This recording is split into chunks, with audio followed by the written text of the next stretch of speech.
Fala galera, beleza? Tudo bem? Sejam todos bem-vindos ao Fast Trades do dia 29 de junho de 2021. Meu nome é Emerson Alves, um prazer estar aqui com vocês. Fast Trades de hoje quase não saiu, tive um problema de internet. Durou a madrugada inteira e só estou conseguindo gravar agora, 5 e pouco aqui da manhã. Primeiro, então, muito obrigado aí o bate-papo com vocês. O Fala Trader sai amanhã, né? Essas dúvidas da galera, Fala Trader.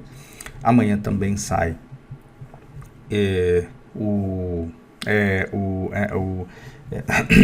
amanhã sai a aula, né? O último episódio de portfólio. E na quinta-feira, então temos uma semana cheia aqui no Fast Trades, no Trader Systematic Podcast. E na quinta-feira sai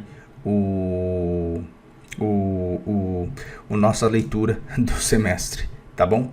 E que fecha a semana. Então, olhar o que aconteceu no semestre, que pode estar gerando de oportunidades para todos nós, tá bom?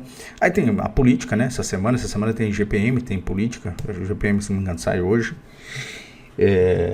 As prévias do IPCA 15 vieram altas, né? Então, a narrativa da inflação no Brasil continua presente fortemente.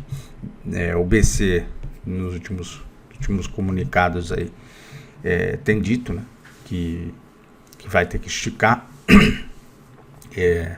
ainda mais a política monetária, né? E então vamos acompanhando o impacto disso tudo na minha, na sua, na nossa carteira. E além disso, né, tem a questão da CPI que está presente.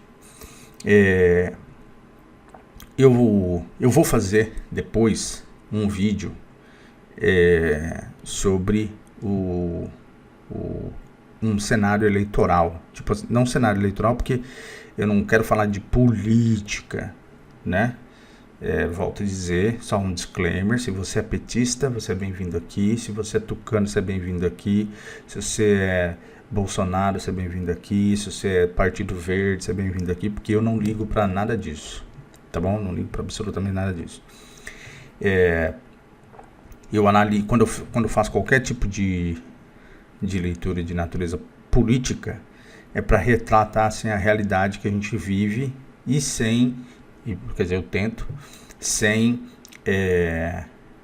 ficar ali querendo te dizer para quem que você tem que votar. Eu odeio essas coisas, né? Eu odeio, eu acho que tudo muito hoje é problematizado, né? Minha mulher me mandou um meme em que uma pessoa fala assim, eu não lembro a fruta, mas eu vou dizer que é abacaxi. Eu não gosto de abacaxi. Mas por que você não gosta de abacaxi? O abacaxi é uma fruta com produto, entendeu? Cada vez mais a emissão de opinião de um lado e do outro, viu? De um lado e do outro. Não tem essa de limpinho para um lado, limpinho do outro, não. A galera do extremo, seja da direita, seja da esquerda, está cada vez mais insuportável. Insuportável. Eu tenho amigos de esquerda que é insuportável conversar com os caras. E da direita também. Um negócio assustador, né? Ainda bem que eles são a minoria. São a minoria. E eu digo isso para eles, estou falando aqui e digo para vocês também. São a minoria, né? Porque a maioria, graças a Deus, é silenciosa e se preocupa em cuidar do dia a dia e quando tiver que votar, vota, né? A maioria é silenciosa por definição, né?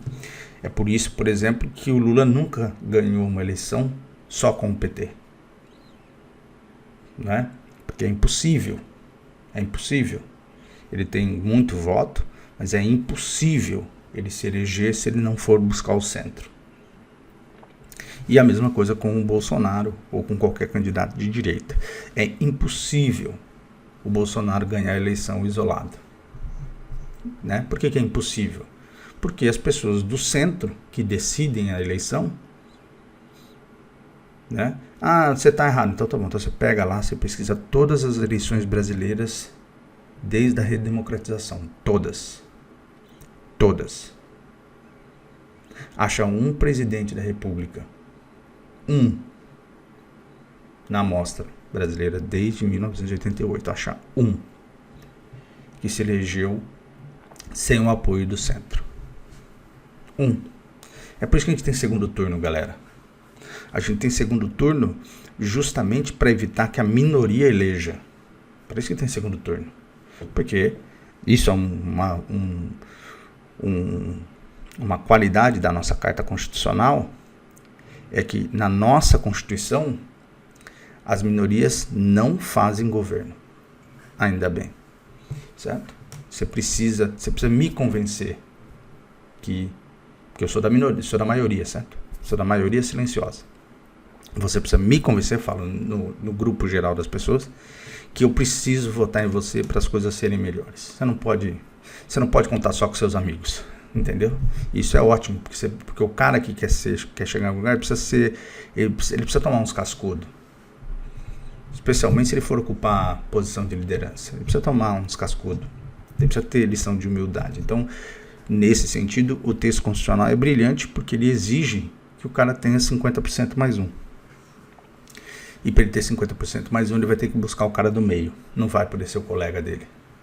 Ele vai ter que calçar a cara, baixar a bola e vir aqui pedir voto. Se na pesquisa qualitativa, quantitativa, mostrar lá que homem do interior de São Paulo, sem tendência política definida, é decisivo na eleição, eu vou virar o target da eleição. Eu e a galera com o mesmo perfil que eu. Se disser que são mulheres de X a X ano, morando no interior, mesma coisa. Se for as paulistanas, mesma coisa. E assim por diante. Não existe possibilidade de um grupo, de um extrato pequeno da sociedade ser hegemônico numa Constituição como a do Brasil. É impossível.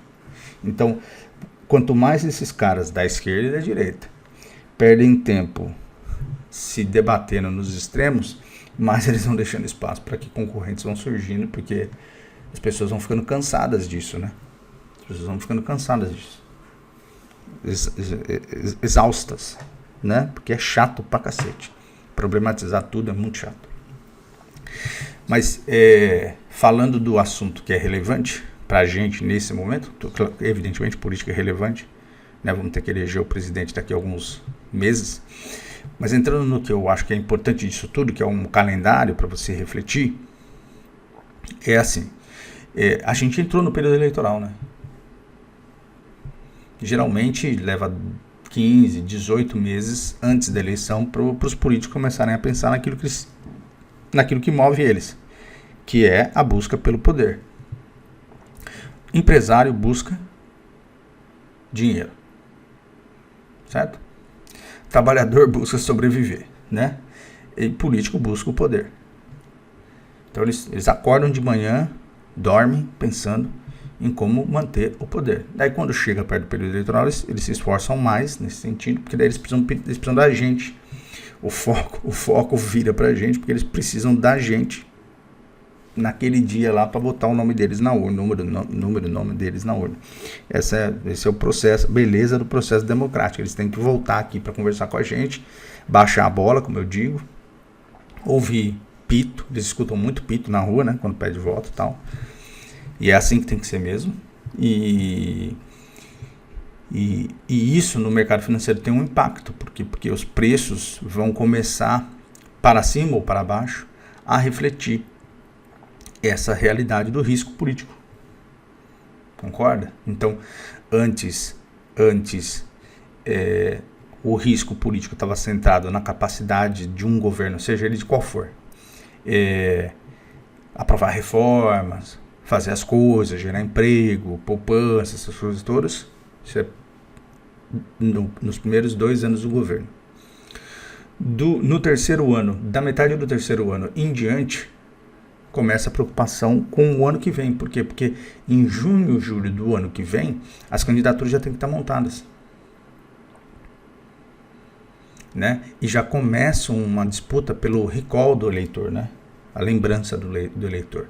Então começa uma preocupação em saber quem tem viabilidade política, Porque a viabilidade política muda tudo. A viabilidade política te faz participar de entrevistas, a viabilidade política te arruma mais doadores. Ah, mas não tem doador mais privado, Emerson. Mas tem doador pessoa física, né? Tem crowdfunding, tem um monte, né? Vai ser a primeira eleição no Brasil, assim, presidencial, né?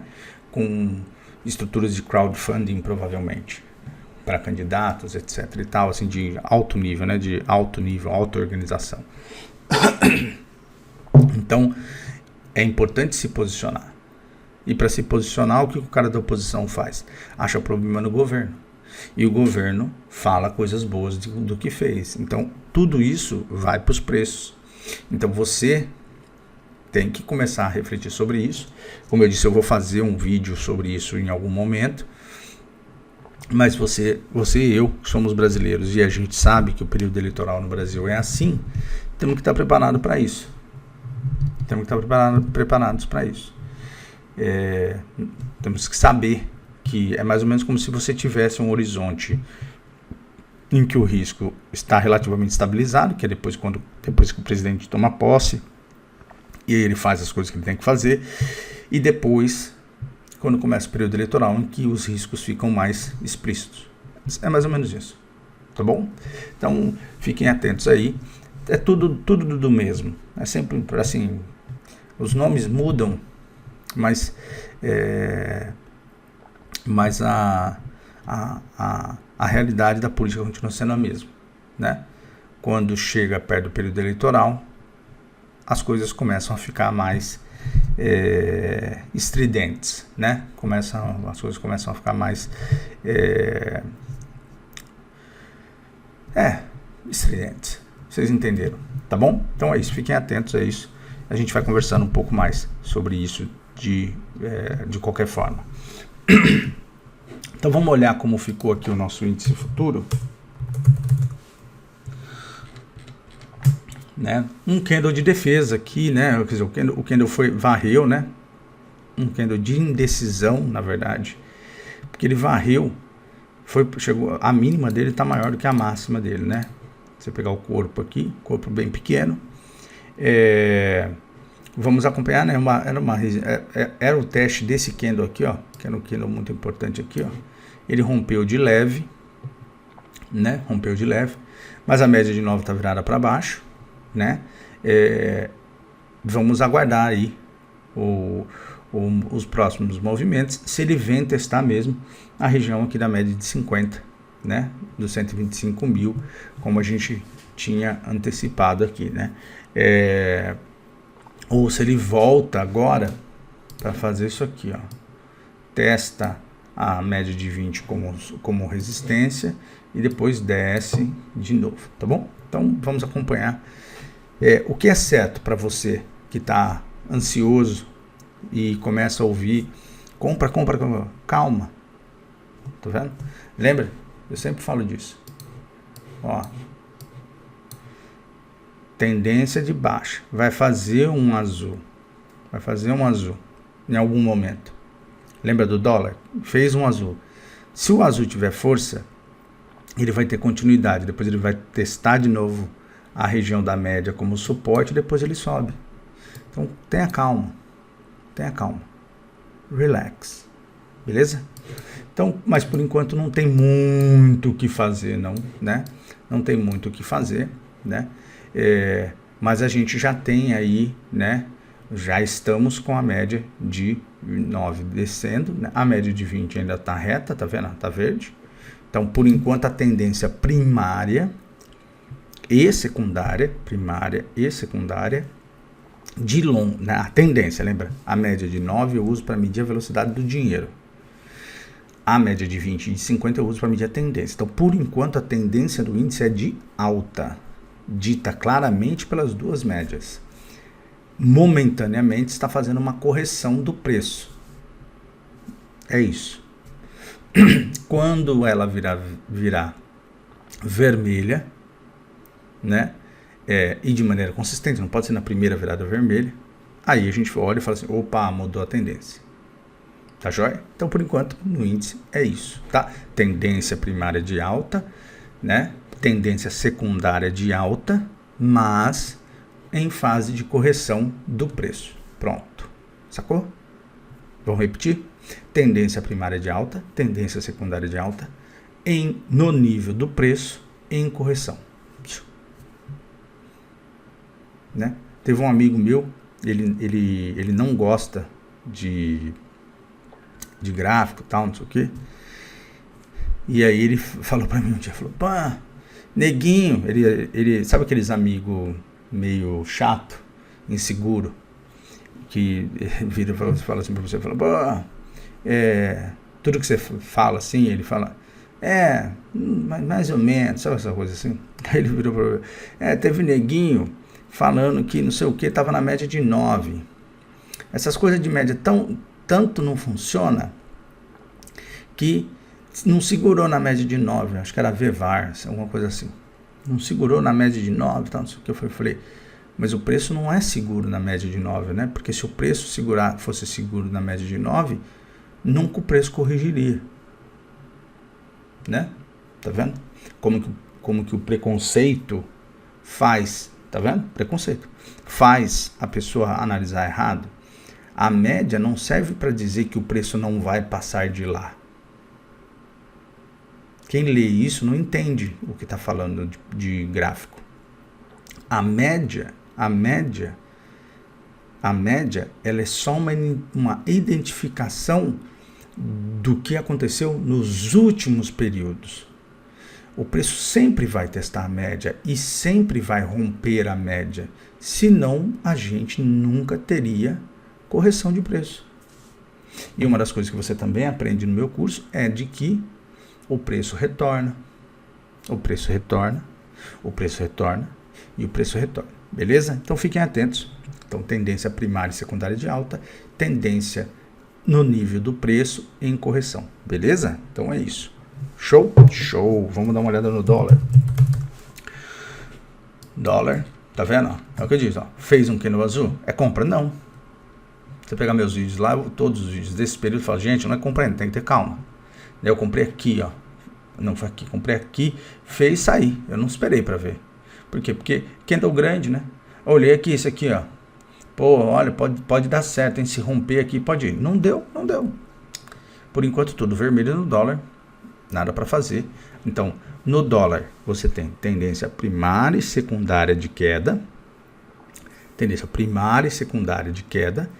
E no nível do dinheiro, né?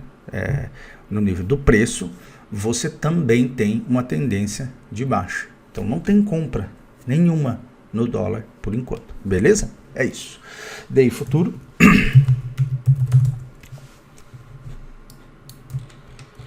Fazendo aqui um retorno forte aqui na média de 20, né?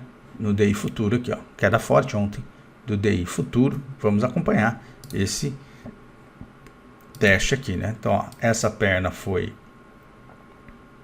de 627 pontos, né? E agora essa correção está sendo de 325, né? Então, vamos olhar aqui este movimento, o que acontece na sequência. Tem dados de inflação nessa semana, então vamos acompanhar, beleza? E na gringa, como é que a gente está aqui? 10-year yield bateu na média de 20, corrigiu, normal, faz parte, né? TLT em tendência de alta, a correção do preço aconteceu, veio aqui, está subindo novamente. Então, TLT em tendência de alta, tá bom? Nos 3 níveis, né? Virou aqui para cima, vamos acompanhar. Bitcoin lá, fez o rompimento, está subindo, indo testar a média de 20. Se passar a média de 20, que é uma possibilidade, vai na média de 50. Parabéns para quem está no trade. Ethereum, mesma coisa, ó. Fez aquele fundinho aqui, ó, fundo duplo, tá vendo? Tá vendo? Fundo duplo aqui, ó. Aqui. E fundo duplo aqui. Pronto. Fez, foi, tá subindo, batendo na média de 20. Como já fez uma vez o teste, eu acredito que é possível que ele vá até a média de 50, fiquem atentos, tá bom? SP500 nesse momento abrindo em vermelho. Abrindo, né, já tô no futuro, né? Estamos no mercado futuro. Abrindo em vermelho, indo aqui, né? Fazer banda de Bollinger, né? Bateu na banda aqui em cima, tende a dar uma corrigidinha. Não me surpreenderia se desse um descanso aqui até a média de 9 e tal, né? Subiu forte, né? Subiu forte, ó. Se você considerar aqui essa subida aqui, subiu bem forte nos últimos 1, 2, 3, 4, 5, 6, 7 pregões. Então, normal, né? Se dá uma descansada. E o Nasdaq também, né? Depois de um rompimento forte aqui, com um candle gigante aqui, né? Na banda de Bollinger, ele pode dar uma descansadinha também, normal. Euro, olha lá. Euro é isso, ó. Isso aqui é um antecedente, hein, gente? Fiquem atentos. O euro, né, eu tô vendido no euro, tá, gente? Eu vendi aqui, parei. Tá vendo, ó? Eu vendi aqui, nessa barra, parei. Daí depois eu voltei, vendi aqui, parei. E agora eu vendi aqui, ó. Nesse teste da média de 9 aqui, ó. Só que neste candle aqui, ó. Neste candle aqui. Então, por enquanto tô vendido. Tô tentando ver se o euro vai buscar o fundo dele aqui, ó. Tá? Então essa é a minha venda. Claro, vou fazendo parcial, né, galera? Se vier testar aqui essa região de suporte aqui, eu vou comprar uma parte da minha mão aqui. Mas esse é um trade que eu tô fazendo mais de longo prazo. Eu tô de olho no fortalecimento do dólar no longo prazo. Eu sempre digo para vocês. Se eu tiver que apostar em alguma coisa, eu aposto na maior economia do mundo. Então eu aposto no dólar. Se tiver que estar errado, sabe quem que vai estar errado? Junto comigo, o maior PIB do mundo. Eles vencem há 100 anos quase. Eu não vou apostar contra eles. Petróleo, normal também, em correção. Testando a média de 9 aqui, vamos acompanhar essa correção do petróleo. Deve vir na 20 se perder a de 9 aqui, né? Porque tentou aqui, ó, fez um teste aqui, ó, na média de 9, vai ser o segundo. Então pode vir aqui na média de 20, tá joia? E o minério de ferro, que, né, chegou a dar uma tentativa de alta aqui. Esse candle aqui é bearish, né? Falha forte aqui na região de uma resistência anterior aqui, ó, tá vendo? Tá vendo? Isso aqui é uma falha. Então, fiquem atentos aí, porque isso aqui é um sinal ruim para as mineradoras brasileiras, tá bom? De qualquer forma, olha, já não consegue fazer topo, tá vendo? Então, a primeira vez, né? Segunda vez. Então, primeiro topo, segundo, terceiro, tá bom? Então, vamos marcar aqui, ó. Vou marcar aqui. Essa é a nossa realidade, tá? E o ouro, que continua caindo, por quê? Porque o dólar tá subindo lá fora, tá bom? Então, estamos aqui. Então, se o dólar perde valor lá fora, o ouro vai perder também. Quer dizer, ganha valor, certo? Por quê? Porque você precisa de mais dólares para comprar ouro. Quando o dólar sobe, o ouro perde força. Por quê? Porque você precisa de menos dólares para comprar ouro. Beleza? Tá joia? Então foi isso. Esse foi o Fast Trades do dia 29 de junho de 2021. Desculpem o atraso. Aguardo vocês durante o restante da semana. Uma semana cheia aí de coisas. Gerenciem seu risco e vamos que vamos. Um abraço para todos. Deus abençoe vocês e suas famílias. Valeu, tchau, tchau.